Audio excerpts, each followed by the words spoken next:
Years ago, our son Kyle made the heartbreaking decision to cut off all contact with me and my husband.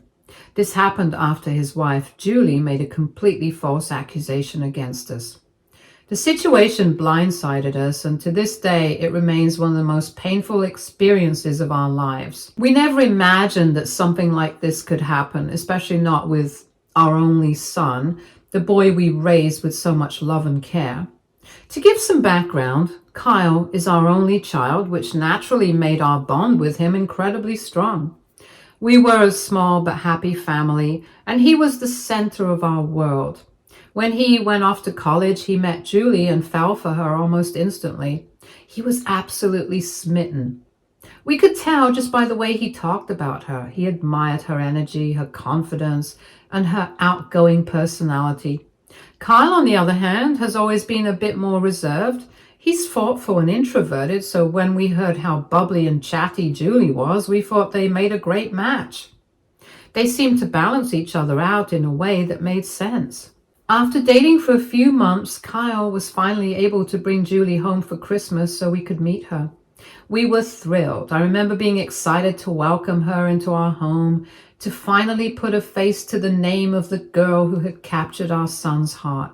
And when we met her, I genuinely liked her. She was friendly, talkative, full of energy. She brought a certain liveliness to our home that we enjoyed.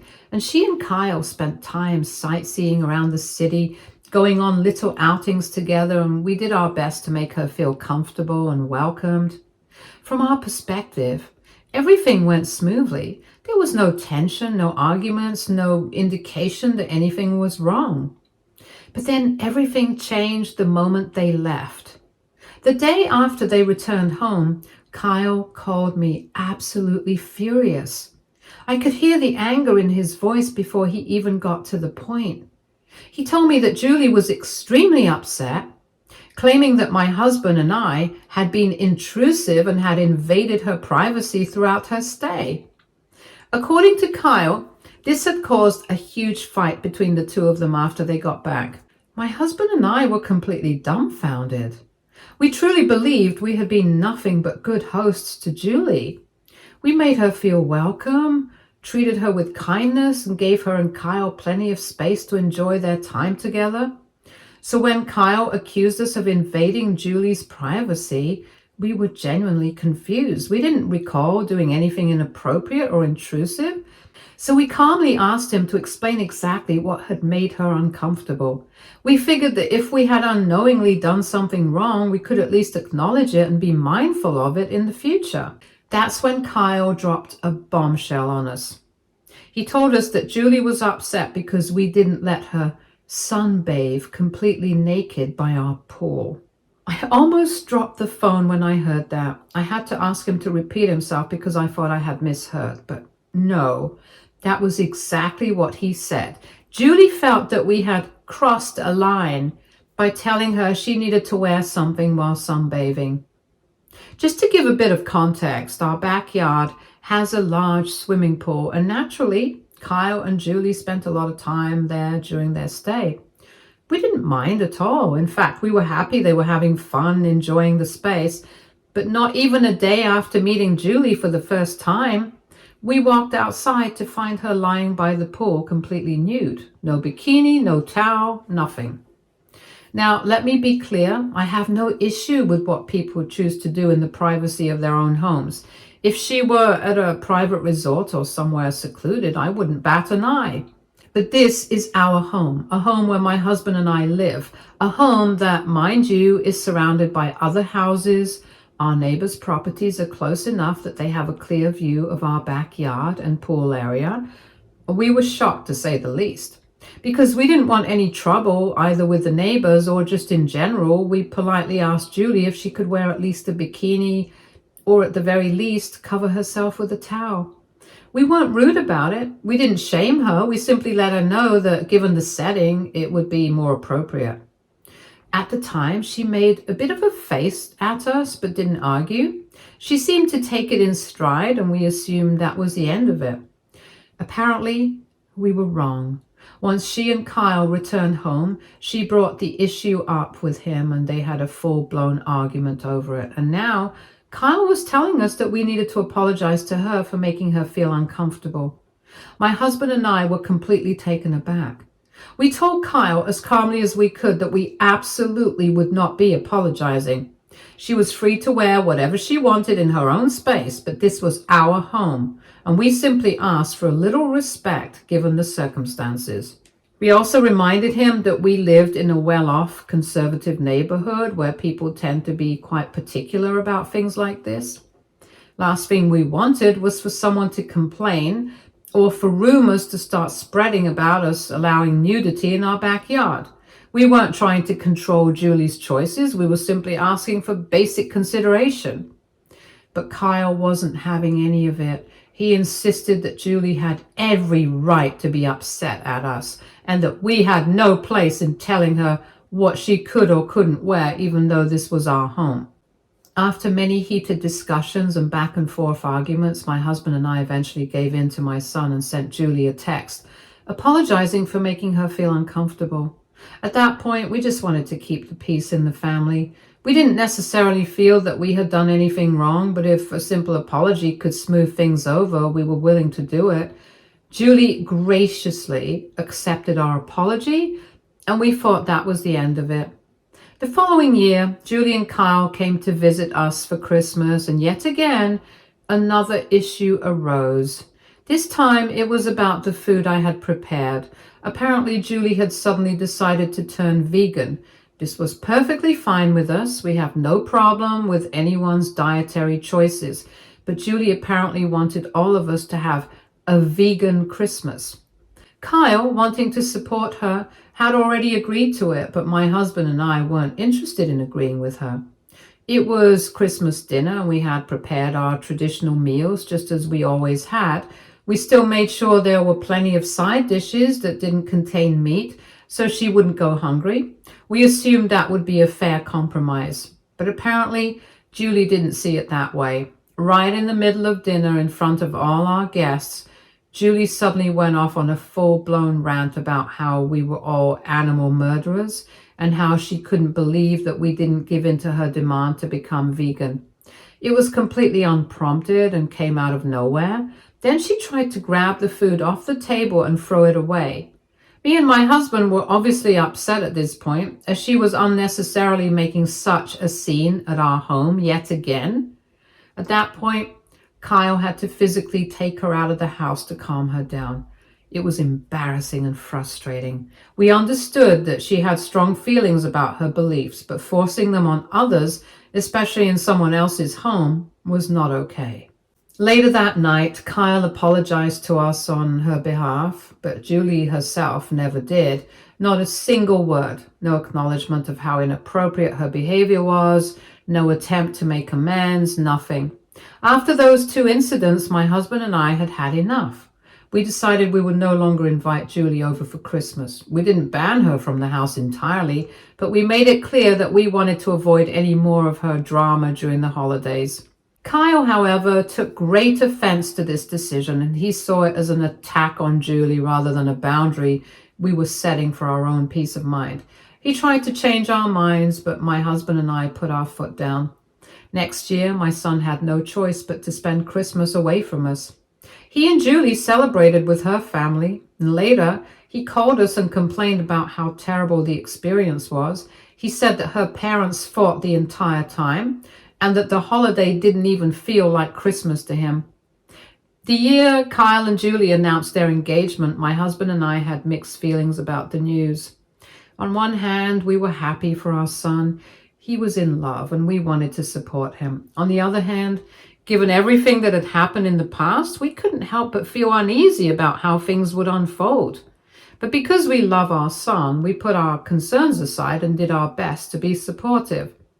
Then came the wedding planning. Since Julie's family wasn't financially well off, they didn't contribute anything to the wedding expenses. Julie and Kyle asked us to pay for the entire thing. Now, weddings aren't cheap, but we didn't want our son to start his married life burdened with debt, so despite our reservations, we agreed to cover the costs. We told ourselves that this was for Kyle, not Julie. We were doing it because we loved him.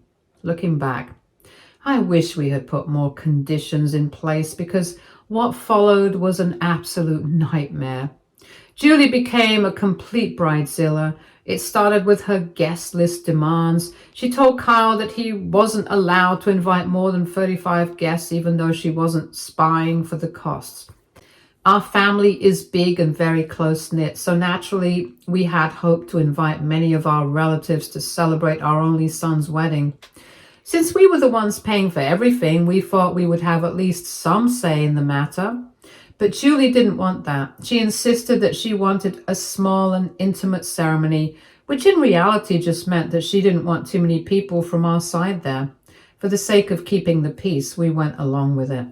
Then came another ridiculous demand. Julie didn't want my husband and me to sit in the front row at our own son's wedding. Normally, the parents of the bride and groom are seated in the front. That's just how it is. But Julie wanted her own family to take up the entire front row, while we, the parents of the groom, were pushed somewhere in the middle. I refused to back down on this, and I told her point blank this was absolutely not going to happen. We were already compromising on so much. Our guest list, our role in the wedding planning, and we were the ones paying for everything. Now she wanted to treat us like we were just random guests, like we were nobodies at our own son's wedding. Thankfully, this was one of the few times Kyle even sided with us. He spoke with Julie, and in the end, we were seated in the front row where we rightfully belonged. But the whole situation left a sour taste in our mouths. It was becoming clearer and clearer that no matter how much we tried to accommodate Julie, she would always find a way to push us aside. Next, Julie told me to wear a light pink dress because that was the theme of her wedding. So I went shopping and found several light pink dresses. Some of them were a bit too light and they were almost white, which I knew could be an issue, so I made sure to choose a dress that leaned more towards a true pink shade. To be courteous, I even sent Julie a photo of the dress to make sure it was okay. That turned out to be a huge mistake. Julie absolutely lost it. She said I had picked the wrong shade of pink and accused me of trying to sabotage her wedding theme and not let her live up to what she had imagined her wedding to be like. Sabotage? Over a dress? It was ridiculous. I was just following her request, and yet somehow I was still in the wrong. At that point, I simply told her, if you want me to wear a specific dress, just pick it out and send me the link and I'll buy it. That way, she couldn't accuse me of choosing the wrong thing, and that's exactly what happened. I bought the dress she picked, and she was happy. Through all of this, my husband and I kept our heads down and complied with every single one of Julie's demands. We didn't complain, we didn't argue, we didn't push back. We just wanted to see our son be happy. We knew that if we stood up for ourselves too much, it would only create more problems. Then came the wedding day. At first, everything seemed to be going fine. The ceremony went smoothly. And despite all the chaos leading up to it, we felt relieved that the day was finally here. We were genuinely happy for our son and just wanted him to enjoy his big day. Then came the wedding speeches. Julie's best friend, who was also one of her bridesmaids, stood up to speak. At first, it sounded like a typical speech about love and happiness between the just married couple, but then, out of nowhere, the bridesmaid said how happy she was that Julie and Kyle had gotten married despite my son's family's disapproval. My husband and I looked at each other, completely taken aback. Disapproval? What was she talking about? We had never once disapproved of their marriage. In fact, we had gone out of our way to support Kyle and Julie even when she made things difficult for us. We were paying for the wedding, for goodness sake. How could anyone possibly think we disapproved? The bridesmaid then went on to talk about how Julie had fought against all odds to get accepted into our family and that she finally got to marry the love of her life. At that point, I couldn't believe what I was hearing. It was like Julie had painted us as some sort of villains who had tried to keep them apart, when in reality, we had done everything to support them. I sat there stunned, trying to process how Julie had managed to twist the narrative. I also felt embarrassed frustrated, and most of all, hurt. After everything we had done for them, this was how she was treating us? It was becoming clearer than ever that no matter what we did, Julie would always find a way to make us the bad guys. After the speeches were over and the wedding festivities started winding down, my husband and I decided to politely talk to Julie about what her best friend had said. We didn't go in angry or accusatory, we just wanted to clarify things. I asked her, "Do you really feel like we don't approve of you? Because from our perspective, we have done everything we could to support her. Not only had we welcomed her into our home when she and Kyle first started dating, but we had also paid for their entire wedding and went along with all her demands, no matter how unreasonable some of them were." Julie, however, didn't see things the way we did. Instead of acknowledging how much we had done for her and Kyle, she snarkily told us that despite everything, she still felt alienated from us and that she could never really connect with our family. According to her, we could have done better as in-laws when it came to welcoming her into the family. She felt that we hadn't gone far enough to make her feel included. This was baffling to me because from the moment we met her, we had tried our best to be nothing but kind and accommodating. We had apologized when we didn't need to, compromised when we shouldn't have had to, and funded a wedding that was full of restrictions against us, and yet somehow she still had complaints. And then Julie actually had the audacity to say that paying for their entire wedding was not enough. She said that if we truly wanted to show our support, we should have also volunteered to pay for their honeymoon and to buy them all the expensive gifts on their registry. It was at that moment I realized there was no winning with her. No matter how much effort we put in, it would never be enough for her. After that, my husband and I decided we would just stop trying so hard. We would always love and support our son, but we weren't going to keep chasing approval from someone who clearly did not want to be satisfied with us. And then, after the wedding, things started to change. Kyle had always been good about keeping in touch before he got married. He would call us at least once every 3 days, sometimes just to chat, other times to share something about his day. But after the wedding, the calls became less and less frequent. At first, we figured it was normal. He was newly married and settling into life with Julie. We assumed he was just busy. My husband and I missed him, but we didn't want to be those parents who constantly called and interrupted his new life. We told ourselves he would call when he had time. We didn't want to make him feel guilty for living his life, so we waited. However, a month later, my son reached out to inform us that the reason he had been avoiding us so much was because he had been seriously considering cutting us off. My husband and I were absolutely stunned. Cut us off? We couldn't understand what we had done this time. Hadn't we already been through enough? We had supported him, paid for his wedding, tried our best to accommodate Julie despite her unreasonable behavior. So what was the issue now? Then he told us, apparently Julie had gone to him after the wedding and told him that my husband and I had ambushed her at the reception. She claimed we had confronted her aggressively, making it clear that we didn't like her and that we would do everything in our power to sabotage their marriage. On top of that, she told him that after the wedding, we had sent her a series of nasty text messages full of insults and accusations. I was shocked. We tried to calmly explain to Kyle that yes, we had spoken to Julie at the wedding, but only because her best friend had just given a speech full of lies about how we had disapproved of their marriage. We were completely blindsided by that speech, and we simply wanted to clear things up. It was not an ambush.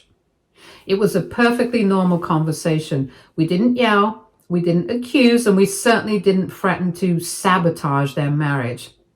And as far as the so-called nasty text messages, we never sent her anything like that. In fact, after the wedding, we had made a conscious decision to step back and give them space. Why on earth would we go out of our way to send hateful messages to Julie? Didn't make any sense. But then Kyle said that Julie had screenshots of the messages we supposedly sent her, and he had forwarded them to us. I quickly opened the messages and saw how awful those messages were. They were filled with insults, accusations, and outright hostility towards Julie. The message said things like, "We will never accept you. You ruined our son's life. We'll do everything we can to break up this marriage." It was horrifying. It also had my name on the top, and it looked like I had sent them, but there was one massive problem. We didn't send those messages. They were completely fake. My husband and I immediately told our son that these screenshots were clearly photoshopped. The messages didn't sound like us at all. The wording was unnatural, almost as if someone had intentionally written them to paint us as villains.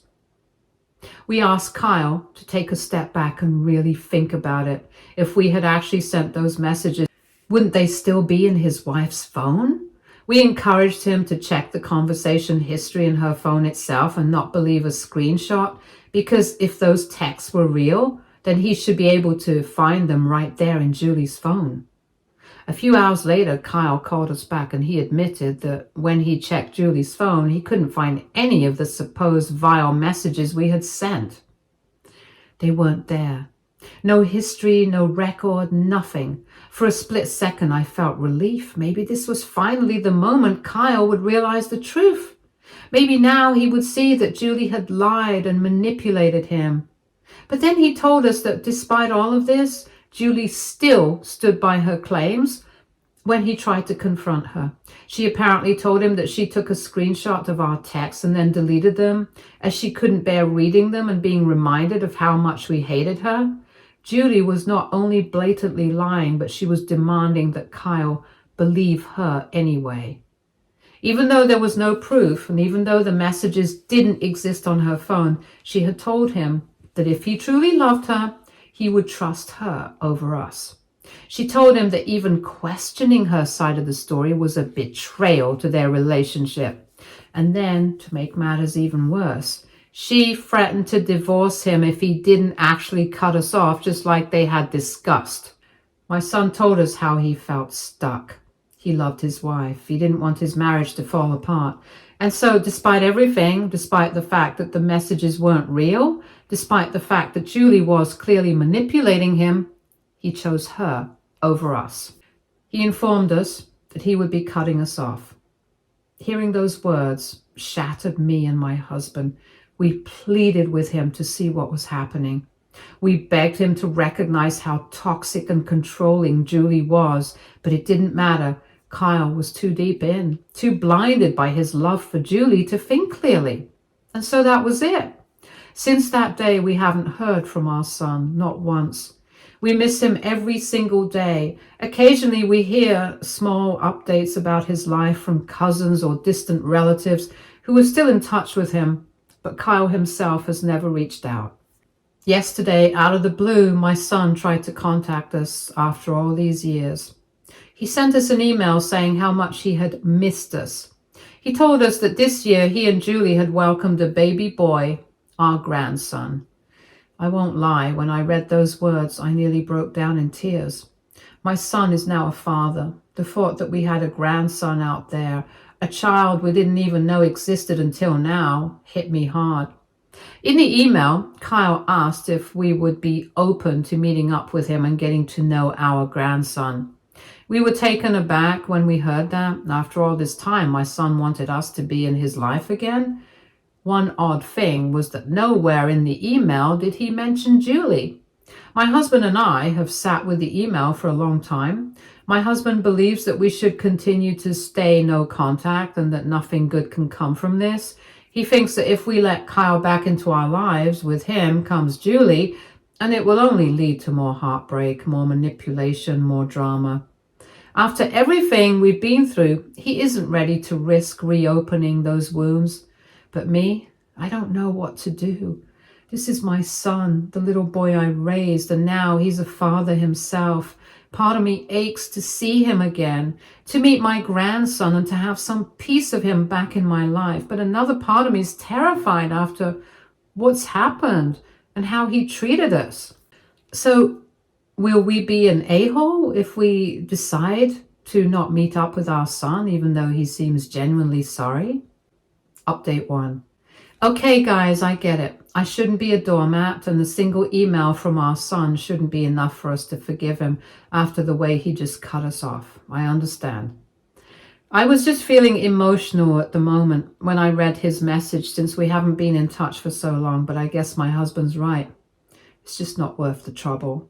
If my son truly wants to make amends, he needs to do more than just an email. Update 2. It's been a week since my last update, and yesterday, out of the blue, someone rang our doorbell. When I opened it, I almost couldn't believe my eyes. It was Kyle. He looked so much thinner and rougher since the last time I saw him. He also had a newborn in his arms. I let him in and immediately called for my husband, who was upstairs reading his book. Both of us were shocked that our son was here, and even more perplexed to see the baby. My son told us it was his son and asked me to hold him. I cried tears of happiness when I held my grandson. My son then informed us that the reason he was here after so long was because Julie had kicked him out.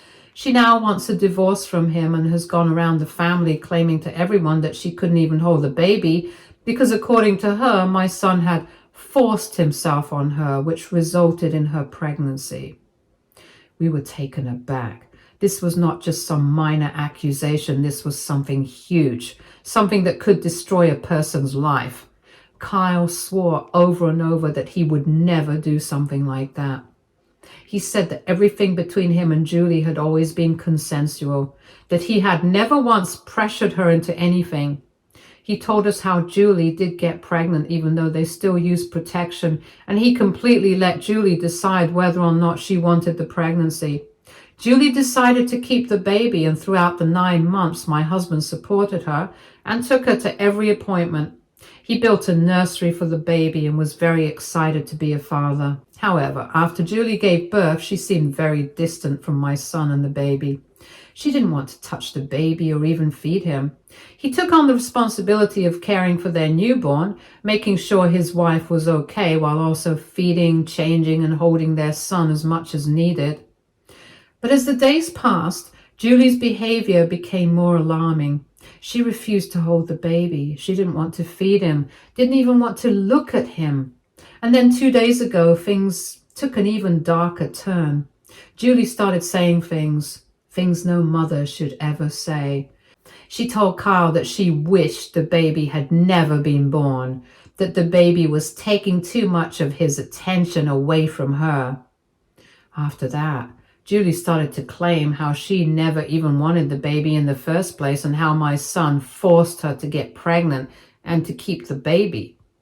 Kyle told us that he had tried to talk to Julie, tried to understand where all of this was coming from. After all, she had just given birth. Maybe she was suffering from postpartum depression. That would explain her sudden emotional distance, her detachment from the baby, and even her drastic change in behavior. But Julie refused to listen. She completely shut him down, standing firm on her accusations.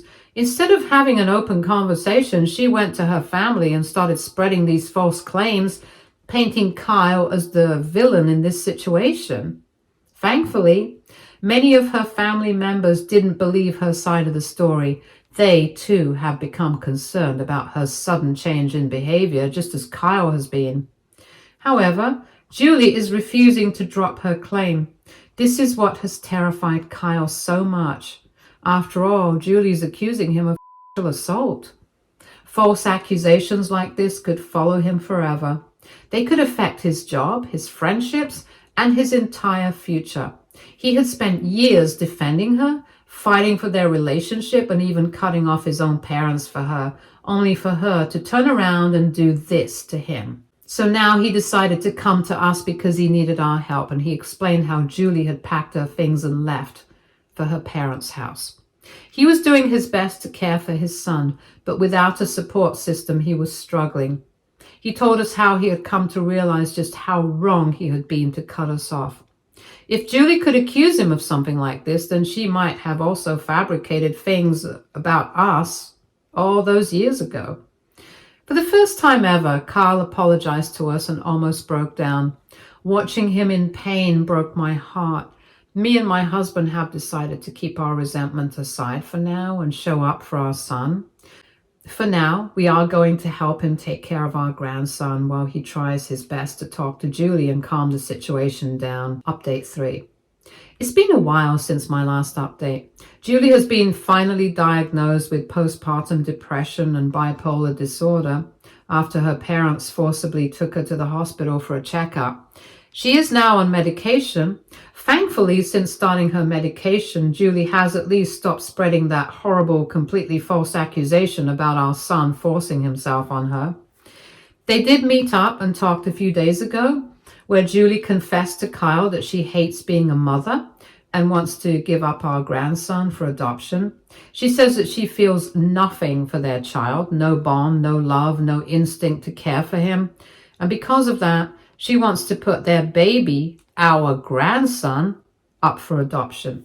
Of course, Kyle is completely against that, and since they can't come to an agreement, they're now moving forward with a divorce. He's prepared to become a single father and raise his son on his own. Julie doesn't even want any custody rights. She doesn't want visitation. She doesn't want updates. She doesn't want to be a mother in any capacity. She just wants to pretend like this never happened. Over the past few days, my husband and I have done everything we can to support him. We have opened up our home to him and our grandson, making sure they both feel safe and loved. Once Julie is truly out of their lives, we will gladly step in and take on an even more active role in our grandson's life. Babysitting, feeding, changing diapers, whatever Kyle needs, we'll be there. I don't mind at all. This is our grandson. And after everything Kyle has been through, after all the years we spent apart, we are not going to let him go through this alone. Stay tuned for more stories from our girl relationships.